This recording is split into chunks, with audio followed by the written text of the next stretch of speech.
আসুন আমরা কোরআন কারীম থেকে আলোচনা করি। আমার সঙ্গে আপনারা সকলেই তেলাওয়াত করুন, যেন তেলাওয়াতকৃত প্রত্যেকটি অক্ষরের নূর আল্লাহ পাক আমাদের সকলের সিনার মধ্যে প্রবেশ করিয়ে দেন। আউযু বিল্লাহি মিনাশ শাইতানির রাজীম।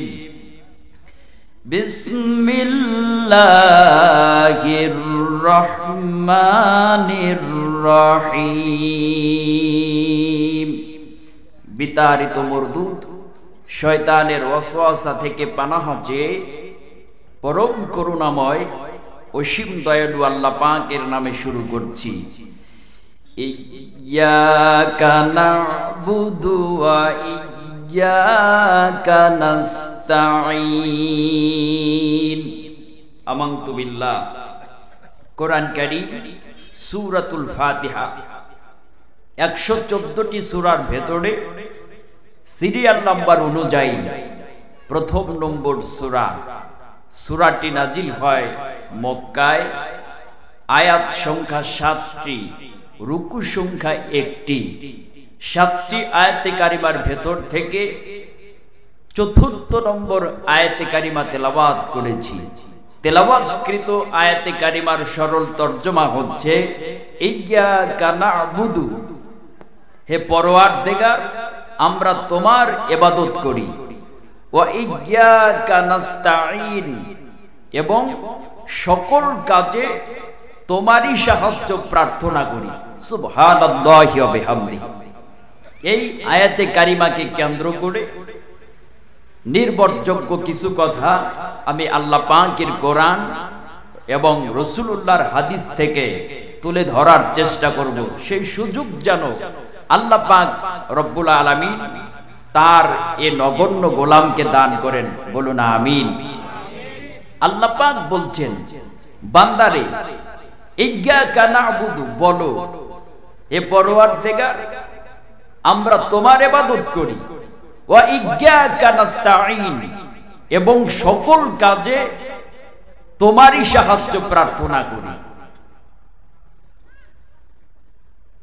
এই আয়াতে কারিমার ব্যাখ্যা করতে গিয়ে মুফাসসিরিনে কেরাম অনেকগুলি অভিমত উপস্থাপন করেছেন। তার মধ্যে আমি যেই সূরাটির আয়াতে কারিমা তেলাওয়াত করেছি, এই সূরাটি এমন একটি সূরা, হাদিস শরীফে এসেছে এই সূরাটিকে 3টি ভাগে ভাগ করা হয়েছে। কয়টি ভাগে? 3টি ভাগে ভাগ করা হয়েছে। প্রথম নম্বর আয়াতে কারিমা, দ্বিতীয় নম্বর আয়াতে কারিমা, তৃতীয় নম্বর আয়াতে কারিমা। এই 3টি আয়াতে কারিমা হচ্ছে প্রথম ভাগ। এই 3টি আয়াতে কারিমা প্রথম ভাগ। আর শুধুমাত্র চতুর্থ নম্বর আয়াতে কারিমা দ্বিতীয় ভাগ। আর পঞ্চম, ষষ্ঠ, সপ্তম বাকি 3টি আয়াতে কারিমা হচ্ছে তৃতীয় ভাগ।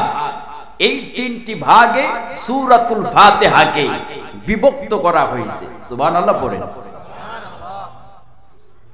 তবে মজার বিষয় হচ্ছে আল্লাহ পাক গোটা কোরআন শরীফের ভিতরে যত কথা আলোচনা করেছেন, প্রত্যেকটা কথার সূত্র, প্রত্যেকটা কথার থিওরি, প্রত্যেকটা কথার সার অংশ, সার মর্ম আল্লাহ পাক সূরাতুল ফাতিহার ভিতরে নিযুক্ত করে দিয়েছেন। আর গোটা সূরাতুল ফাতিহায় যত কথা আল্লাহ পাক আলোচনা করেছেন, প্রত্যেক কথার সূত্র, প্রত্যেক কথার থিওরি, প্রত্যেক কথার সার মর্ম, সার অংশ আল্লাহ পাক এই চতুর্থ নম্বর আয়াতে কারিমার ভিতরে নিযুক্ত করে দিয়েছেন। সুবহানাল্লাহি ওয়া বিহামদিহি।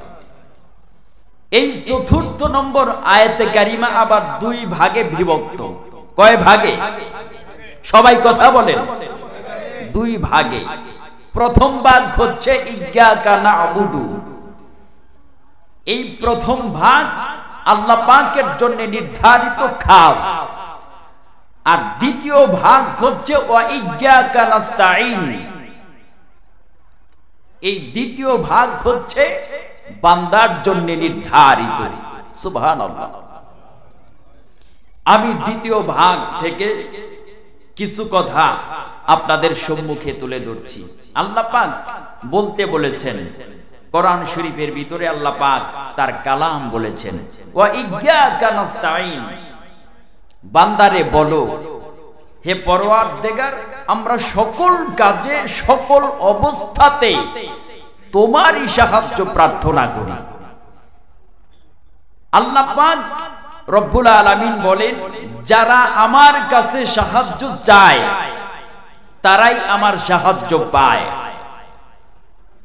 এখন সাহায্য চাওয়াটা, আপনি বিপদে পড়েছেন, বিপদ থেকে মুক্তির জন্য হতে পারে। আপনি বেকার রয়েছেন, বেকারত্ব দূর করার জন্য সাহায্য চাওয়া হতে পারে।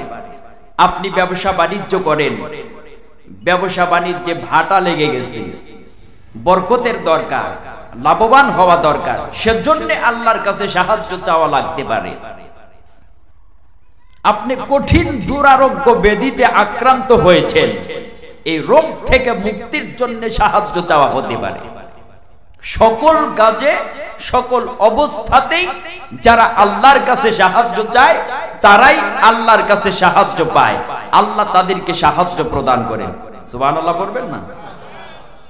এখন আল্লাহ পাকের কাছে যারাই সাহায্য চায় তারাই পায়। ইতিপূর্বে তার কি কোনো ডকুমেন্ট আছে? তার কি কোনো দলিল আছে? এটা আমাদের প্রশ্ন। আল্লাহ পাক এই দৃষ্টান্ত, এই নজির কোরআন শরীফের বিভিন্নত্রে তুলে ধরেছেন। আল্লাহ রাব্বুল আলামিন বলেন, আমার কাছে যারা সাহায্য চায় আমি তাদেরকে সাহায্য দান করি।